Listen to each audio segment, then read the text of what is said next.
देखिए, आज जो मामला हम आपके सामने लेकर के आए हैं वो बेहद गंभीर है। वैसे तो रोज ही घंटी बजाओ की कवर स्टोरी एक गंभीर मामले पर आधारित होती है, लेकिन आज के मामले को हम बेहद गंभीर इसलिए कह रहे हैं क्योंकि ये मामला जुड़ा है देश के कर्णधारों के भविष्य की बागडोर संभालने वालों से, बच्चों के भविष्य से, जिसके साथ किया जा रहा है बहुत बड़ा खिलवाड़। खबर उत्तर प्रदेश के मिर्जापुर से है। आरटीआई के जरिए खुलासा हुआ है कि यहां चलने वाले मदरसों में कई ऐसे हैं जो सिर्फ कागजों पर चल रहे हैं, कई ऐसे भी हैं जो सिर्फ एक कमरे में चल रहे हैं।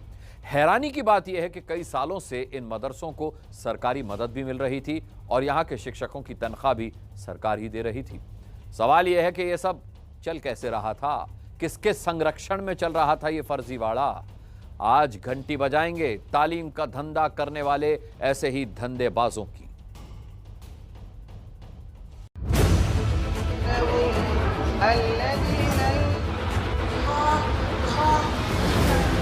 कुछ मदरसे ऐसे थे जिसमें ये पाया गया कि कूटनीतिक ढंग से, फर्जी ढंग से यह मदरसे जो है ऑपरेट हो रहे थे।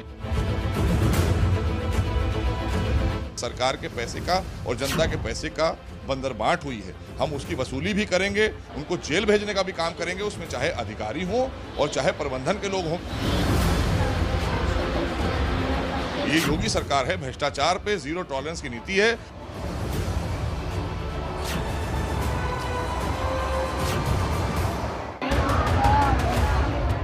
वाह रे वाह, दीनी तालीम का ढिंडोरा पीटने वाले सरकारी पैसे पर ऐश करते रहे।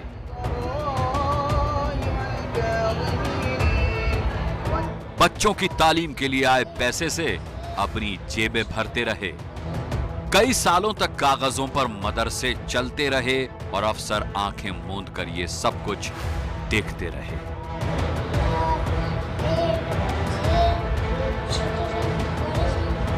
धन्य है सरकारी व्यवस्था, सच में धन्य है। धन्य है देश के भविष्य से खिलवाड़ करने वाले ऐसे अफसर। तालीम से इंसान को तरक्की मिलती है, इससे देश की तकदीर तय होती है। लेकिन तालीम और तरक्की के बीच रकम घोंट घोंट कर सुनहरे सपने को मिटाने वालों की कमी इस देश में थोड़े ही है। ऐसे ही एक तस्वीर यूपी के मिर्जापुर से सामने आई है। यहां आरटीआई के जरिए मदरसों में बहुत बड़े फर्जीवाड़े का खुलासा हुआ है। इस्लाम की शिक्षा देने के लिए बनाए जाने वाले मदरसों में एक बड़ा फर्जीवाड़ा सामने आया है। उत्तर प्रदेश में करीब 143 ऐसे मदरसे हैं जिनको अप्रूवल दी गई, लेकिन मदरसे नहीं बने और सरकार की तरफ से लाखों करोड़ रुपए का अनुदान इन मदरसों को दे दिया गया।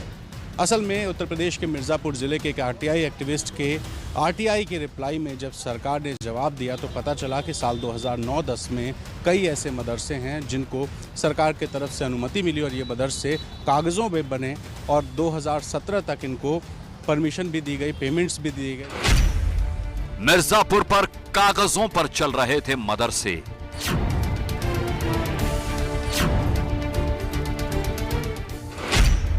मदरसे के नाम पर पैसे की बंदरबाट हो रही थी।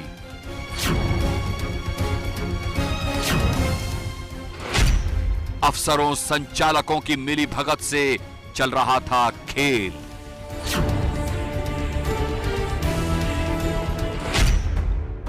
इस कच्चे निर्माण को देखिए, यहां बिना प्लास्टर की दीवारें हैं, कच्ची जमीन है, न कुर्सियां हैं न मेज है। यहां बच्चे पढ़ते हैं ये दिखाने के लिए दीवारों को सजा दिया गया है। एक कमरे में चल रहा है मिर्जापुर का ये मदरसा। अब यहां पढ़ने वाले बच्चों का भविष्य क्या होगा, आप को सोचने के लिए दिमाग लगाने की जरूरत नहीं है।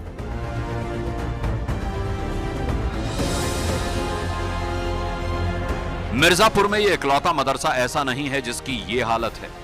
कुछ की हालत तो इससे भी ज्यादा बदतर है और कुछ तो सिर्फ कागजों पर ही चल रहे हैं।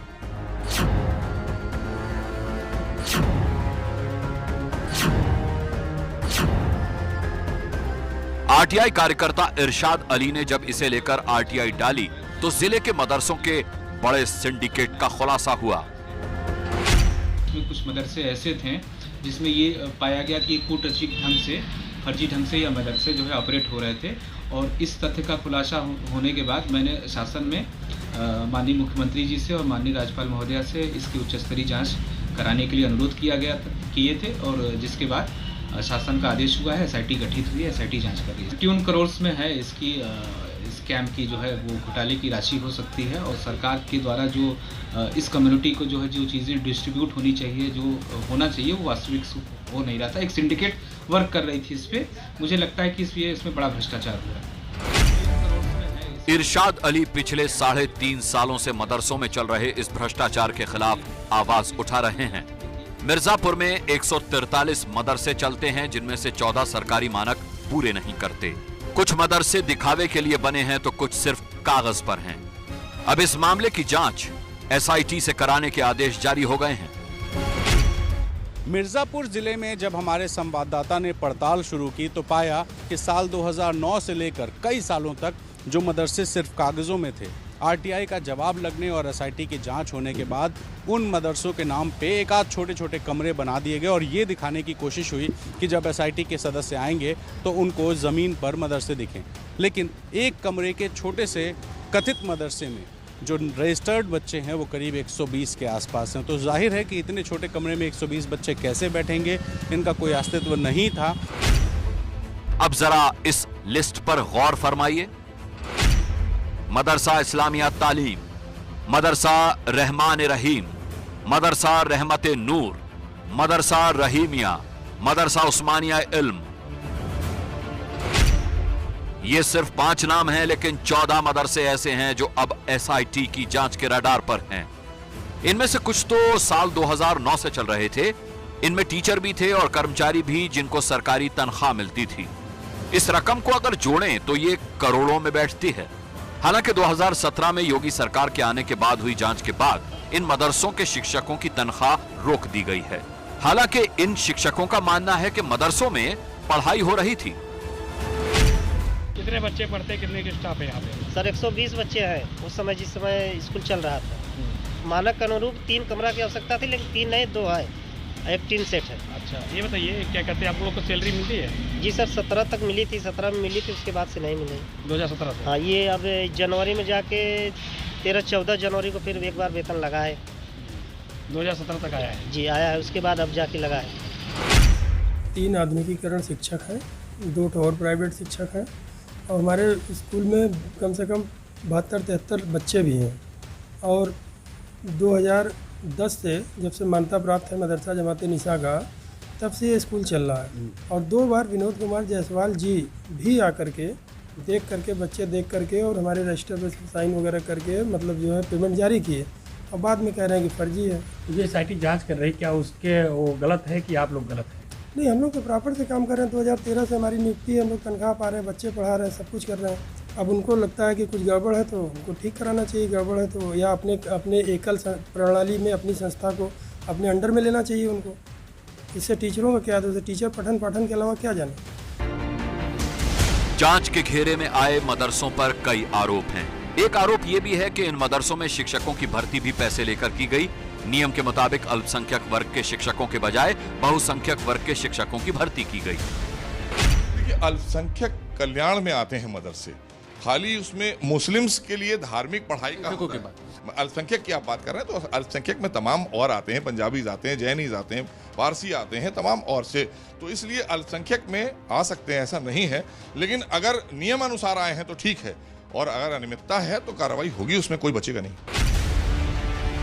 लेकिन शिक्षा को धंधा बनाकर जेबें भरने का खेल यहीं तक नहीं है। इस मामले में कई सवाल हैं। सवाल नंबर 1, बिना सत्यापन मदरसों को मान्यता कैसे मिली? सवाल नंबर 2, मान्यता देने वाले अफसरों का रोल क्या है? सवाल नंबर 3, क्या मदरसों की भर्तियों में भ्रष्टाचार हुआ? सवाल नंबर 4, क्या मदरसों के लिए आने वाले पैसे की बंदर बांट हुई? सवाल नंबर 5, किसके दबाव में इन मदरसों को मान्यता दी गई? पिछली सरकारों में बहुजन समाज पार्टी और समाजवादी पार्टी की सरकारों में तुष्टीकरण की राजनीति और उसकी भेंट चढ़े मदरसे। SIT की जांच माननीय मुख्यमंत्री ने बैठाल दी है, और उसकी रिपोर्ट्स जैसे जैसे आती जा रही, काफ़ी रिपोर्ट्स आ चुकी हैं हमारे पास, उस पर कार्रवाई भी हम लोग कर रहे हैं। और आगे भी हम ये कहना चाहते हैं कि खाली मदरसे के प्रबंधन ही दोषी नहीं है, वो अधिकारी भी दोषी हैं जिन्होंने अनुमति दी थी और जिनकी वजह से सरकार के पैसे का और जनता के पैसे का बंदरबांट हुई है। हम उसकी वसूली भी करेंगे, उनको जेल भेजने का भी काम करेंगे, उसमें चाहे अधिकारी हों और चाहे प्रबंधन के लोग हों। मोहसिन रजा जो कुछ कह रहे हैं उसमें बड़ा सच छिपा है। दीनी तालीम के लिए चलाए जा रहे मदरसों के पीछे कुछ सालों में कई अनियमितताएं सामने आई हैं। उत्तर प्रदेश में 562 सरकारी मान्यता प्राप्त मदरसे हैं जिनमें करीब 9000 शिक्षक पढ़ाते हैं और इन मदरसों में क्लास 1 से लेकर के पोस्ट ग्रेजुएशन और पीएचडी तक होती है। तो ये जो 9000 शिक्षक हैं इनमें तमाम ऐसे शिक्षक मिले हैं जो आरटीआई के तहत फर्जी मदरसों में पढ़ाते रहे और सालों साल इनको बिना पढ़ाए बिना कुछ किए लाखों करोड़ रुपए की सैलरी भी दी गई है। 2017 में योगी आदित्यनाथ की सरकार ने इसे लेकर कड़े नियम बनाए और उसके बाद इस तरह के मामले सामने आने लगे। मदरसे की कार्यप्रणाली में पारदर्शिता के लिए वेब पोर्टल बनाया गया।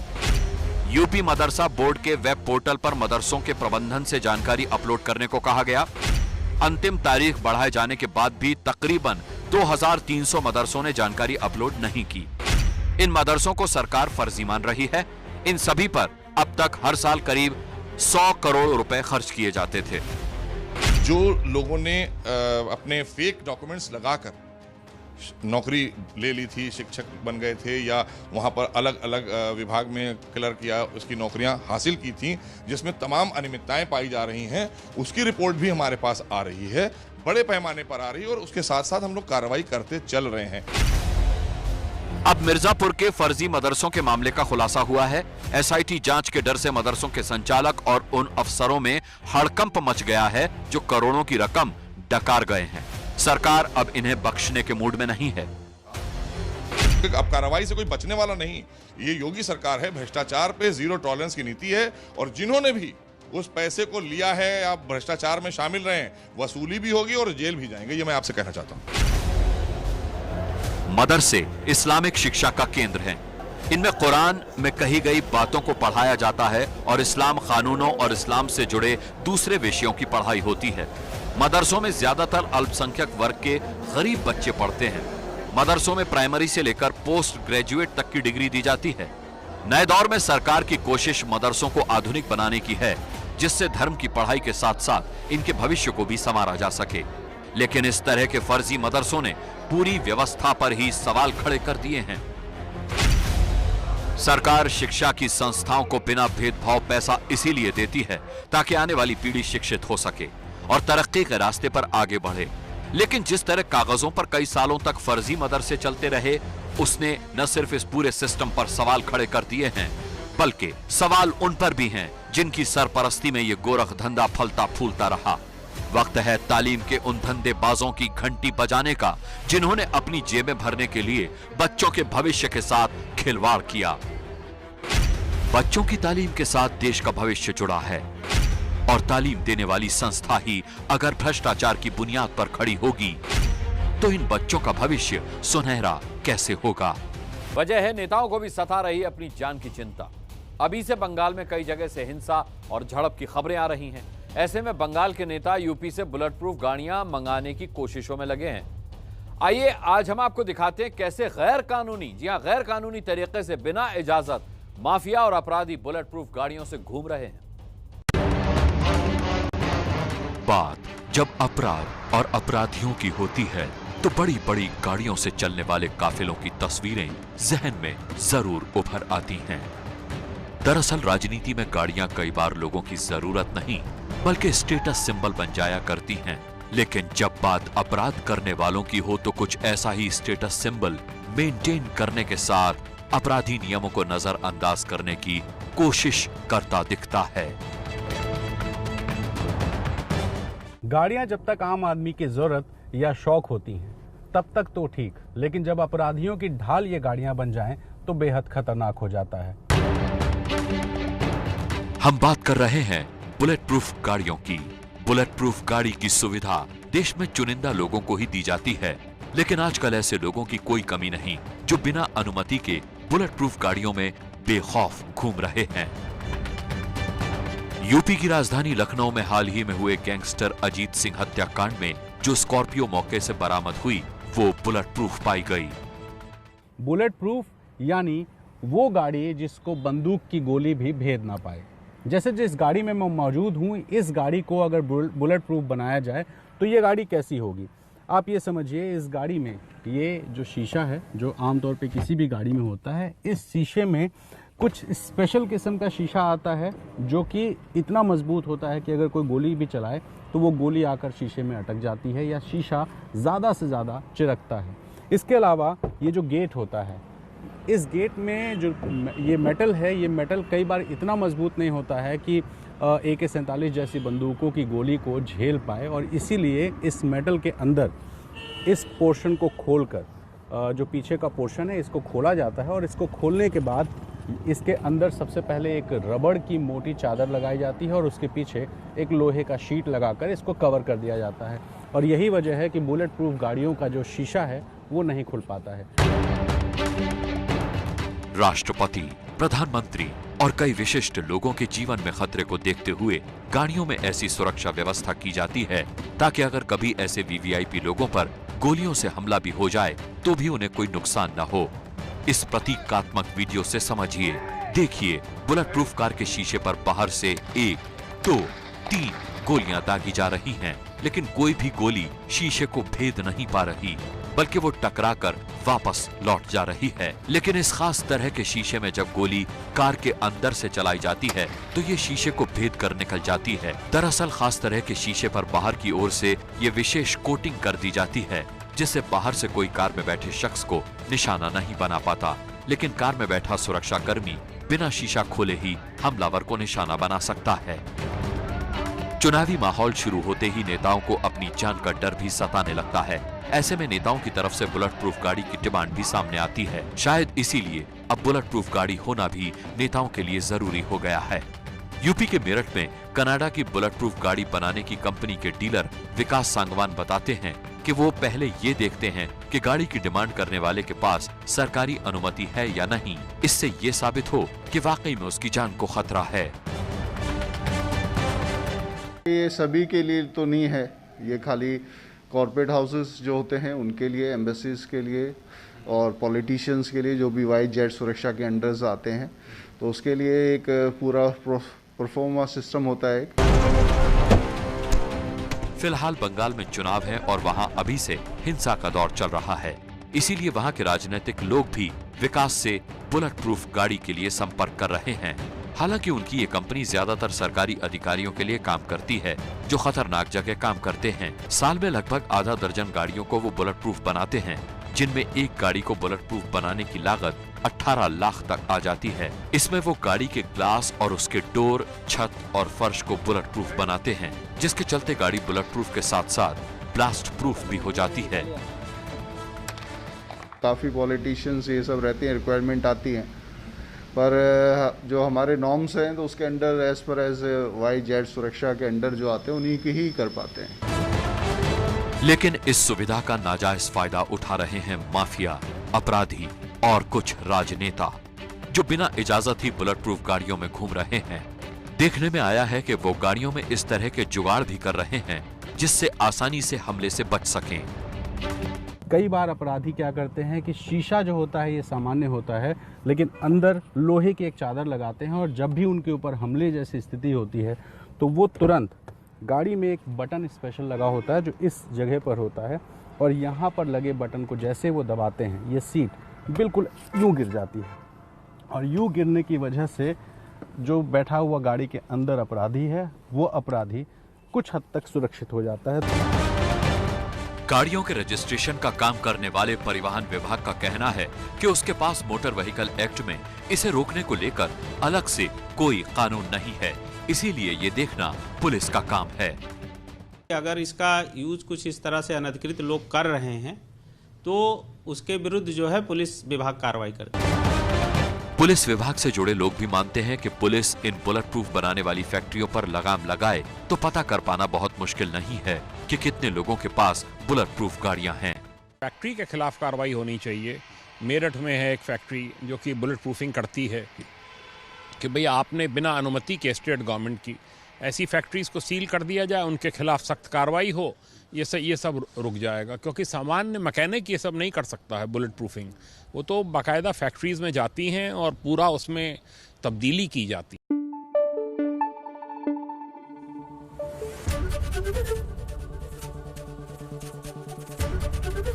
एबीपी न्यूज़ आपको रखे आगे।